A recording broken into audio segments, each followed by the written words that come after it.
ಎಲ್ಲರಿಗೂ ನಮಸ್ಕಾರ. Welcome to my channel Sonu special. ಇವತ್ತು ನಾನು ಮನೆಯಲ್ಲೇ ಖಾರ ಬನ್ ಹೇಗೆ ಮಾಡೋದು ಅಂತೇಳಿ ತೋರಿಸ್ಕೊಡ್ತಾ ಇದ್ದೀನಿ. ನೀವು ಬೇಕ್ರಿನಲ್ಲಿ ತಗೊಂಡು ತಿನ್ನೋ ಅಂಥ ಬನ್ನು ಹೇಗಿರುತ್ತೋ ಸೇಮ್ ಅದೇ ರುಚಿ ಬರುತ್ತೆ ಇಲ್ಲೂ ಕೂಡ. ಹಾಗಾದರೆ ಬನ್ನಿ ಹೇಗೆ ಮಾಡೋದು ಅಂತೇಳಿ ನೋಡ್ಕೊಳ್ಳೋಣ. ಒಂದು ದೊಡ್ಡ ಸೈಜು ಮಿಕ್ಸಿಂಗ್ ಬೌಲನ್ನು ತೊಗೊಂಡಿದ್ದೀನಿ. ನಾನು ಇದಕ್ಕೆ 2 ಕಪ್ ಮೈದಾ ಹಿಟ್ಟು ಹಾಕ್ಕೊಳ್ತಾ ಇದ್ದೀನಿ. 1 ಟೇಬಲ್ ಸ್ಪೂನ್ ಸಕ್ಕರೆ ಹಾಕ್ತಾ ಇದ್ದೀನಿ. ಖಾರ ಬನ್ ಆಗಿರೋದ್ರಿಂದ ಸಕ್ಕರೆ ಜಾಸ್ತಿ ಹಾಕೋದು ಬೇಡ, 1 ಟೇಬಲ್ ಸ್ಪೂನ್ ಸಾಕು. ಹಾಗೆ ರುಚಿಗೆ ತಕ್ಕಷ್ಟು ಉಪ್ಪನ್ನು ಕೂಡ ಸೇರಿಸ್ಕೊಳ್ತಾ ಇದ್ದೀನಿ.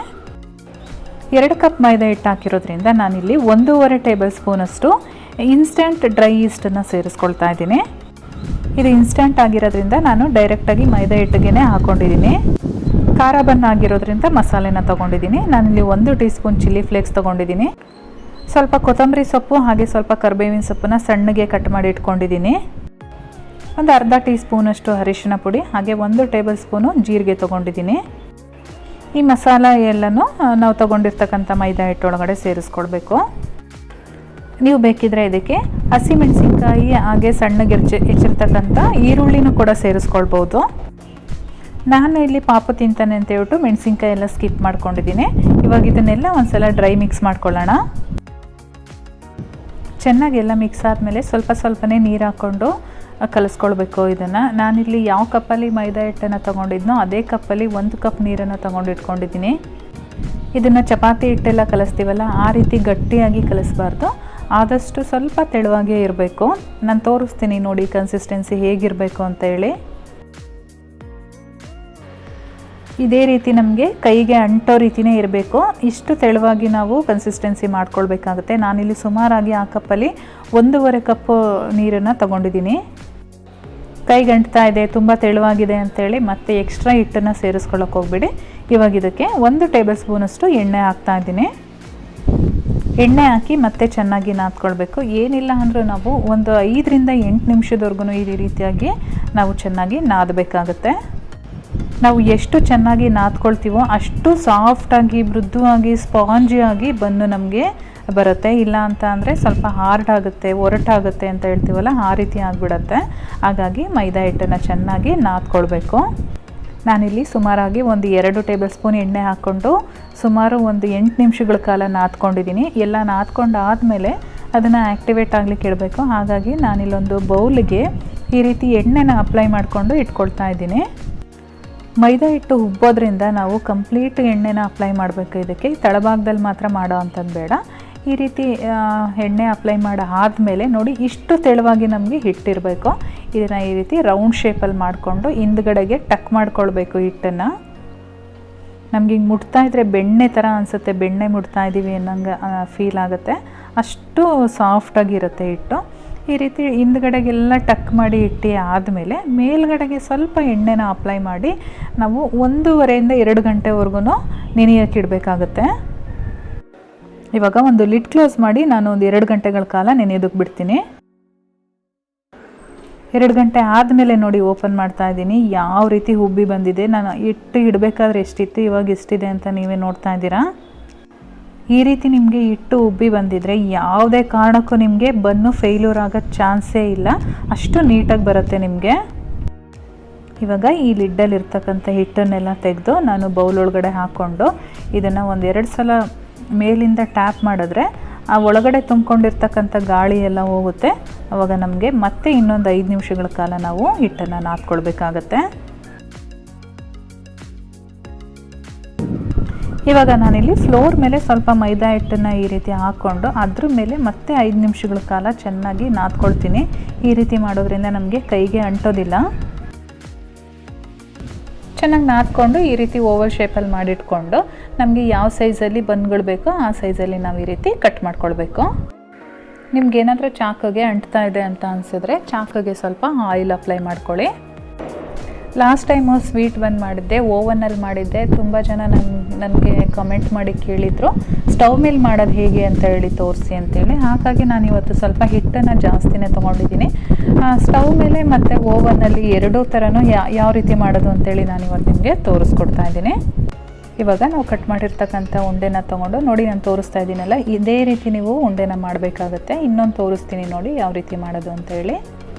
ಮುಂದಗಡೆಯಿಂದ ಹಿಟ್ಟನ್ನು ತಂದು ಹಿಂದಗಡೆಗೆ ಸೀಲ್ ಮಾಡ್ಕೊಳ್ಬೇಕು ನಾವು. ಆವಾಗ ಮುಂದಗಡೆ ನಿಮಗೆ ಯಾವ ರೀತಿ ಬನ್ನು ಶೇಪ್ ಆಗಿರುತ್ತೋ ಅದೇ ರೀತಿ ಬರುತ್ತೆ ನೋಡಿ. ಈ ರೀತಿ ಮಾಡ್ಕೊಳ್ಬೇಕು. ಈ ರೀತಿ ಬನ್ ರೆಡಿ ಮಾಡಿ ಆದಮೇಲೆ ನಾನು ಒಂದು ಟ್ರೇಗೆ ಮತ್ತು ಇನ್ನೊಂದು ಪ್ಲೇಟ್ಗೆ ಎಣ್ಣೆನ ಅಪ್ಲೈ ಮಾಡಿ ಇಟ್ಕೊಂಡಿದ್ದೀನಿ. ಅದರ ಮೇಲ್ಗಡೆ ಜೋಡಿಸ್ತಾ ಹೋಗ್ತೀನಿ.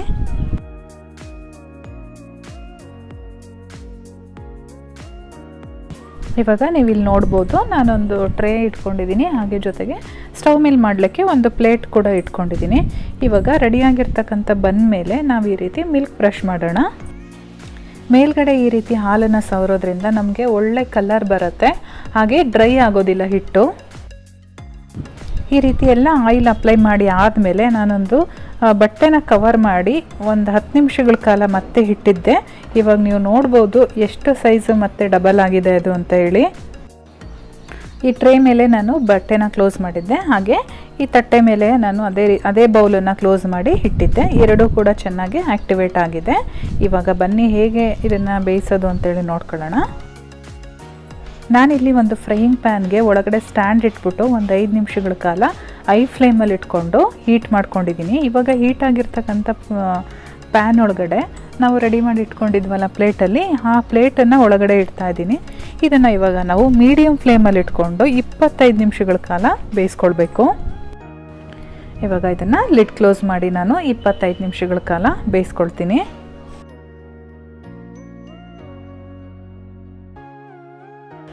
ಅದೇ ರೀತಿ ಇಲ್ಲಿ ನಾನು ಓವನ್ನನ್ನು ಕೂಡ 180 ಡಿಗ್ರಿನಲ್ಲಿ 5 ನಿಮಿಷಗಳ ಕಾಲ ಫ್ರೀ ಹೀಟ್ ಮಾಡ್ಕೊಂಡಿದ್ದೀನಿ. ಇವಾಗ ಈ ಫ್ರೀ ಹೀಟ್ ಆಗಿರ್ತಕ್ಕಂಥ ಓವನ್ ಒಳಗಡೆ ನಾನು ಇನ್ನೊಂದು ಟ್ರೈ ರೆಡಿ ಮಾಡ್ಕೊಂಡಿದ್ದೀನಲ್ಲ, ಆ ಟ್ರೈನ ಇಟ್ಟು 180 ಡಿಗ್ರಿನಲ್ಲಿ ಇದನ್ನು ಕೂಡ 25 ನಿಮಿಷಗಳ ಕಾಲ ಬೇಕಾಗ್ಲಿಕ್ಕೆ ಬಿಡ್ತೀನಿ.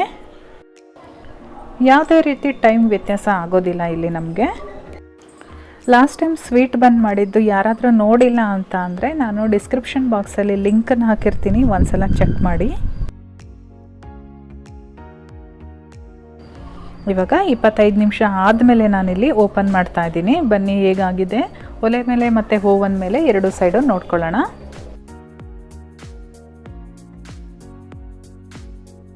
ಅದೇ ರೀತಿ 25 ನಿಮಿಷ ಆದಮೇಲೆ ಒಲೆ ಮೇಲೆ ಇಟ್ಟಿದ್ದಂಥ ಬನ್ನನ್ನು ಕೂಡ ತೆಗಿತಾ ಇದ್ದೀನಿ.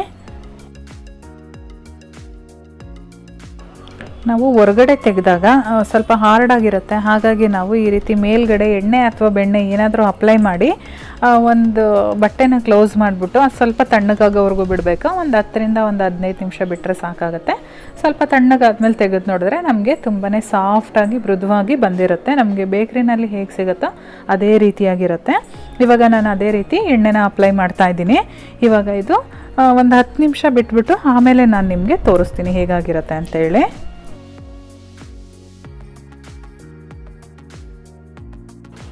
ಇವಾಗ ನಾನು ಸ್ವಲ್ಪ ತಣ್ಣಗಾಗಲಿಕ್ಕೆ ಒಂದು 10 ನಿಮಿಷ ಬಿಟ್ಟಿದ್ದೆ. ತಣ್ಣಗಾದ್ಮೇಲೆ ಬಟ್ಟೆನ ತೆಗೆದು ಒಳಗಡೆ ಎಲ್ಲ ಹೇಗೆ ಬಂದಿದೆ ಅಂತೇಳಿ ನೋಡೋಣ ಬನ್ನಿ. ಈ ಬನ್ನು ನಾವು ಒಲೆ ಮೇಲೆ ಇಟ್ಟು ಮಾಡಿದ್ವಲ್ಲ ಅದು, ಇದು ನೋಡಿ ಎಷ್ಟು ಯಾವುದೇ ರೀತಿ ವ್ಯತ್ಯಾಸ ಇಲ್ಲ, ಎಷ್ಟು ಮೃದುವಾಗಿ ಬಂದಿದೆ ಅಂತೇಳಿ. ನಮಗೆ ಒಲೆಯಲ್ಲಿ ಮಾಡಿದ್ದೀವಿ, ನಾವೇ ಮಾಡಿದ್ದೀವಿ ಅಂತ ಅಂದರೆ ನಂಬಕ್ಕೆ ಆಗಲ್ಲ, ಅಷ್ಟು ಚೆನ್ನಾಗಿ ಬಂದಿದೆ. ನೀವು ನೋಡ್ತಾ ಇರ್ಬೋದು. ಒಳಗಡೆ ಕೂಡ ನಾನು ಓಪನ್ ಮಾಡಿ ತೋರಿಸ್ತೀನಿ.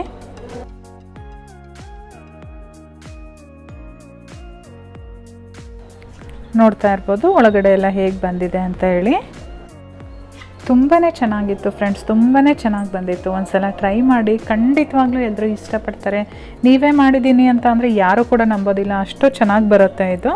ಅದೇ ರೀತಿ ಈಗ ನಾವು ಓವನಲ್ಲಿ ಮಾಡಿದ್ವಲ್ಲ ಅದು ಹೇಗೆ ಬಂದಿದೆ ಅಂತೇಳಿ ನೋಡ್ಕೊಳ್ಳೋಣ.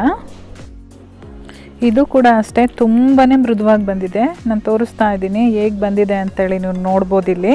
ಇದನ್ನು ಕೂಡ ಒಳಗಡೆ ಓಪನ್ ಮಾಡಿ ತೋರಿಸ್ತೀನಿ ನೋಡಿ.